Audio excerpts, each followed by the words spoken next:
사망자 1명 그리고 확진 환자 8명이 추가로 늘었습니다. 어제 입국한 세계보건기구 공동조사단은 조사에 착수했습니다. 취재기자 연결합니다. 김잔디 기자. 네, 김잔디입니다. 네, 사망자가 1명 더 나왔군요.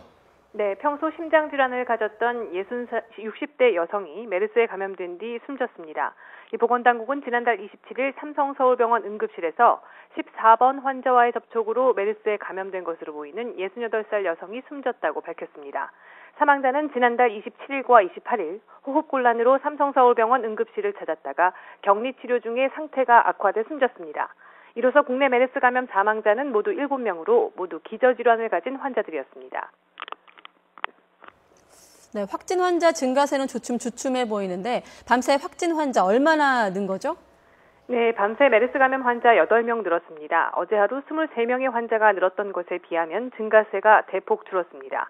2차 유행의 근원지인 삼성서울병원 응급실에서 감염된 환자는 3명이 더 나왔습니다.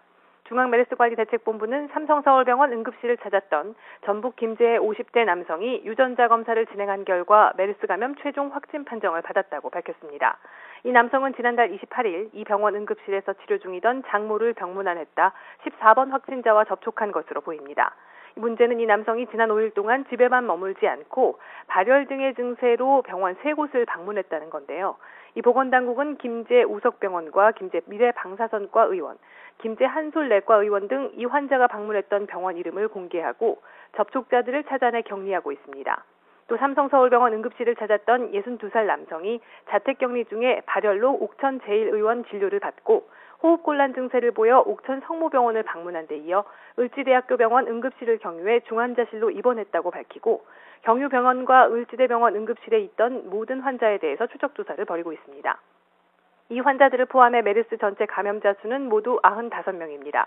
추가 확진받은 8명 가운데 2명은 6번 환자와 관련해서 서울 아산병원 응급실과 여의도 성모병원 같은 병실에서 접촉한 경우입니다. 2명은 15번 확진자와 한림대 동탄성심병원 같은 병실에서 환자와 접촉해 감염된 사례로 보입니다. 또 1명은 16번 확진자와 건양대병원에서 접촉해 감염된 경우입니다. 이 지금까지 유행 양상을 보면 최초 환자와 14번 환자가 대형 전파자가 되었는데요. 평택 성모병원에서 최초 환자를 중심으로 한 유행은 오늘까지 사흘째 추가 환자가 없어서 거의 끝난 것으로 보입니다. 삼성서울병원 응급실에 사흘 입원했던 14번 환자에게 감염된 사례는 지금까지 모두 37건입니다. 자, 세계보건기구 합동평가단이 우리나라를 방문했는데 오늘부터 조사를 시작하죠? 네, 그렇습니다. 세계보건기구 사무총장, 케이지 후쿠다 등 세계보건 전문가 8명이 어제 오후 입국했는데요. 조금 전 세종시에서 문영표 보건복지부 장관을 예방하는 것을 시작으로 조사 활동에 들어갔습니다. 이들은 국내외 감염병 전문가들과 함께 오늘부터 토요일까지 국내 메르스 실태에 대한 합동조사에 들어갑니다. 세계보건기구와 국내외 전문가 16명으로 구성된 합동평가단은 국내 메르스 전파 원인과 양상 등을 규명하고 특히 국내에서 강한 전파력을 보이고 있는 메르스 코로나 바이러스 특성 분석을 진행할 예정입니다.